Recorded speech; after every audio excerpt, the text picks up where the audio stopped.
Continue. Welcome back to the All Juve cast, where it's all Juve all the time. I'm Alberto. I'm going to bring you your tactical breakdown for Venezia versus Juventus, and of course, a preview, bringing you the news that came out today prior to the matchup, which will take place tomorrow. All right. So, without further ado, let's take a look at some of the tactics that our opponent Venezia employs. Okay, so we'll kick it off with the slides here. Now, first slide, Venezia, when they're at their best, they are moving the ball quickly and they are attacking the space in behind on the flanks, getting it deep. Okay, that's when they're at their best. Quick ball movement, long balls to try and stretch you out defensively. Okay, ball gets outside, extra mid being sent there. Venezia will always play some type of form of the 4-3-3. Okay, sometimes it can look like a 4-3-1-2. At times it could be a Christmas tree 4-3-2-1, but they're very, very active and usually send extras from the midfield as well to support. Okay, so here, get the ball deep again, and now they've overrun your defense. And this one, an easy tap in there. So defensively, you've got to be sound when it comes to the flanks. You just simply can't give them the space to easily have those balls. Your midfielders will have to be in tune. Zone coverage could probably hurt you. You're gonna want to man up for the most part against Venezia. Okay. Now we'll get to another slide, another big part of their buildup again. Going straight to their forwards, playing off of one of those links out of their top three. Okay, so there you have it there. Forward, settling it, and again, midfielder coming quickly. So you could see the other team was in transition from attack, and Venezia will waste no time trying to come at you. And here you go, settles it, and then the forward quickly going up to push that D line back again, sending mids forward. This one, he made a bit of a mess of it. Again, you could see the support that they offer immediately. When they do want to attack, they do so in numbers and quickly. So he did have an option out to the flank. He kind of bobbled his touch here, but luckily for him, it falls to their striker Okereke, who actually finishes this one. Okay. So again, they'll use their target man to move quickly. They are not afraid to go up the flanks, but the big thing with them when they're at their best is very, very fast ball movement and sending numbers. Okay. Now, here you have it yet again. Just coming down the byline. They are not afraid. For Okereke, who might not look the part, he is quite a threat aerially, and they are not afraid if they don't quite get to the areas they want to, and simply just crossing it and giving him an opportunity to get there. So, yeah, he does quite well in the air, which is something that you wouldn't expect looking at the player, but he does. Here again, ball at the back, long ball over the top, and they've already, excuse me, have their three forwards, one who went wide, and a midfielder's immediately jumping up in the play. And what they'll look to do here, and they kind of caught very nice. This was from, of course, ball being worked around. The defense was still shifting. So you'll see here at the back line that they've got a little bit of a gap there because they got caught moving from one side to the other. And then immediately this midfielder loses his man and just makes a run. And now the defense is outnumbered just like that. So their mid's very, very active. And now you see it play all the way down onto the pitch. This player's got the steps on his man. That forces this defender to kind of come in there to try and block pass. And then you've got overrun in the middle. By the time the outside there, he just can't get over quick enough to pick up his man. And this ends up in the back of the net. Again, what they do, they love to move the ball quickly. They love to stretch you out at the back. So if you're playing zones, could hurt you. When they switch the field around from one side to the other, they will try to advance quickly. Okay, that's how they like to play. However, again, we mentioned the long balls to Okereke. Okereke, strong in the air, and Venezia, if that's the way, if that's all that they're going to get, they're fine with playing that way again. The same way they get men moving forward in quick transition, they will do it slowly and just simply settle for crosses. They're fine with that and just creating havoc and trying to let their pressure then take over, right? So how can they get hurt? Some tendencies. Again, when you see they like to play off their target men, you have to take that away. So here you see an example of the defender being right on his tail, forcing him back into where the midfielders are. This turns into a turnover, and the other team simply counter attacks immediately. So you see, yeah, the ball was coming in there to him, and boom, pressure from the back into the midfield, and they strip the ball, and they're going the other way. The other thing they like to do is defensively, they like to send an extra midfielder centrally. What that does is, as you see now, they have 1, 2, 3, 4, 5 across the back. What that does is when you have someone on the ball in this area, they are susceptible to leaving a prime shooting location available. A lot of teams that like to play this five at the back usually leave this area open and vacant.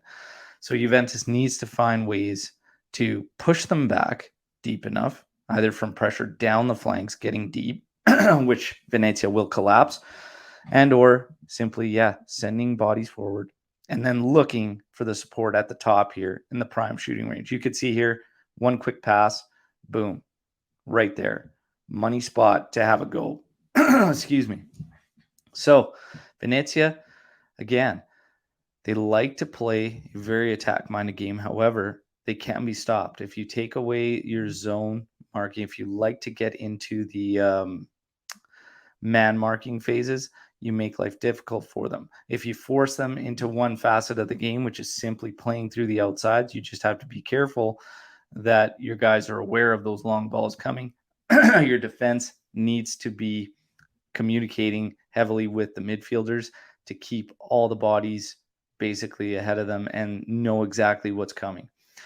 Venezia, again, I don't see this being an issue. They are capable of scoring goals, but again, with a team that controls the middle, it changes things drastically for Venezia. They could be settling for simply counterattacks, which they are good at, but it's different. It's a different style of counterattack than what they're used to. Where we allow them to try and win the ball back is key as well. If we control the game, if we hold them to the outsides, if they're winning the ball back on the outsides, countering is not going to suit them as best as if they can kind of win and take over games in the middle. So for me, the 4-2-3-1 comes back right back into play. You find a way to make it work. De Winter. Allegri has spoken about De Winter, okay? And he said that he's very impressed so far with the youngster and that he wants to keep him around so that he can learn from Quadrado and Danilo. We know that we're down a couple of wingers in Kulishevsky and Chiesa. So if that's the case, I would look to get Quadrado in there, even though I prefer him at right back, so De Winter can cover at right back, and you can still deploy a 4-2-3-1. A 4-2-3-1 will help push Venezia back. You'll still have safe coverage in your two pivots and your back line. You won't need maximum amount of support from the fullbacks in the 4-2-3-1, especially with Quadrado up there. You can have Bernardeschi up there. Max Allegri has said in his press conference today that Dybala is well and ready to play.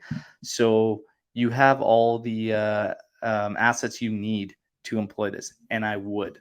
Juventus needs to get strong out of the gate against Venezia. Do not let them get into rhythm. Do not let them play the game they want to. Get a little physical. Okay, we talked about Venezia. They like to move the ball quickly. They like to play that attack minded. Get at them. Don't make life easy. Again, with the movements to the flanks, if you see in certain situations there that I brought up on the slides, those outsides have quite a bit of time to pick out those through balls and long balls. You can't allow that. You just simply need to be tighter to the man. Okay, the zones will hurt. So let's go with that. Artur will not play. He was late for training, okay, so he will not make the game as a punishment. McKennie will be back next week. Caio Jorge is set to get some game time in this game against Venezia. He will not start. Max will not start. And we talked about this on the last podcast, which is out right now. Episode 22 is a great episode, recapping the game against Malmo and where we stand in Champions League. Check it out if you haven't. And Ramsey's still out. No surprise there. De Chilio is fine. He's available too. If you don't want to play De Winter against this Venezia side, you could play De Chilio. Again, all the assets are there to play the 4-2-3-1.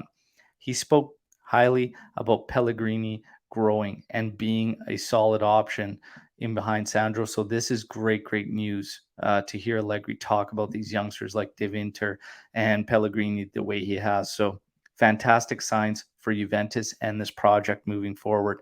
Bernardeschi, better on the left, Allegri was saying. So he likes Bernardeschi. He likes him on the left side. We saw against Malmo him playing on the right side, in which he still earned the official man of the match and did a good job. So again, just a great utility to have in that setup, that he can play multiple positions like that. So that's it for Allegri's press conference. You've seen the tactical breakdown. Venezia is a very, very straightforward team. They don't do anything crazy. They will take what's available to them, and they will try to make things work accordingly. And honestly, from these lower sides, that's what they really need to do.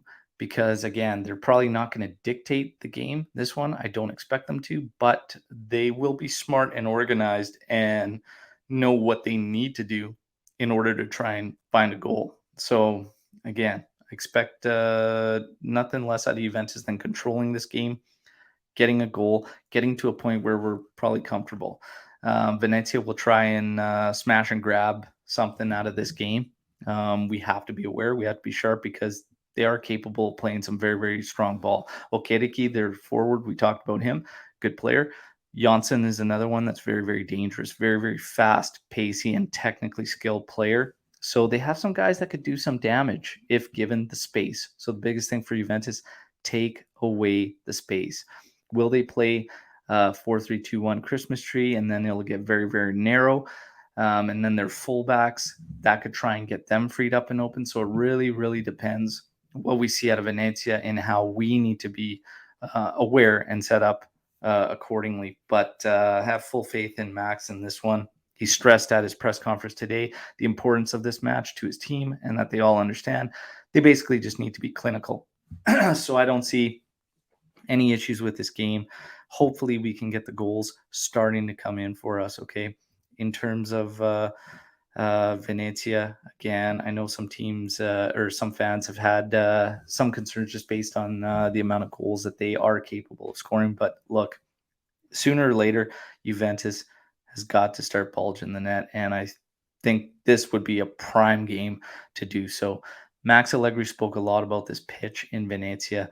It's a tough pitch to play on. It's not in the best condition. It's also slightly narrower than what they're used to playing, okay?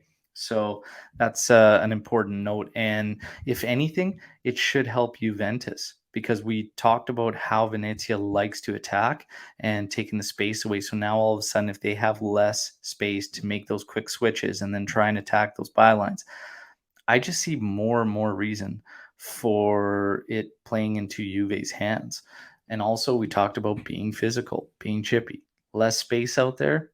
Yeah, get chippy, get stuck in, and be physical with them and try and get in their heads right out of the get go. So, again, we will cover this one and break it down even further in the Match Day Live tomorrow morning, 8:30 a.m. Eastern Time. Be here live, okay? And then you can take this one in. We'll have a lot of fun. We do our trivia, give all our predictions, and we'll cover the news and the build-up and go over the projected lineup for this matchup, okay? Thanks for tuning in. As always, like the video, subscribe to the channel, and don't be afraid to check out our sponsor, stripedheartsapparel.com. Link is in the description on the video here. A ton of great custom items and apparel for Juve fans, okay? I'm actually sporting the zip up with the 1897 custom logo on it, and it's fantastic stuff. You'll like it, and there's free shipping on qualifying orders, so make sure you check out Striped Hearts Apparel and show them some love. Till tomorrow morning, as always, fino alla fine, forza Juventus. Ciao.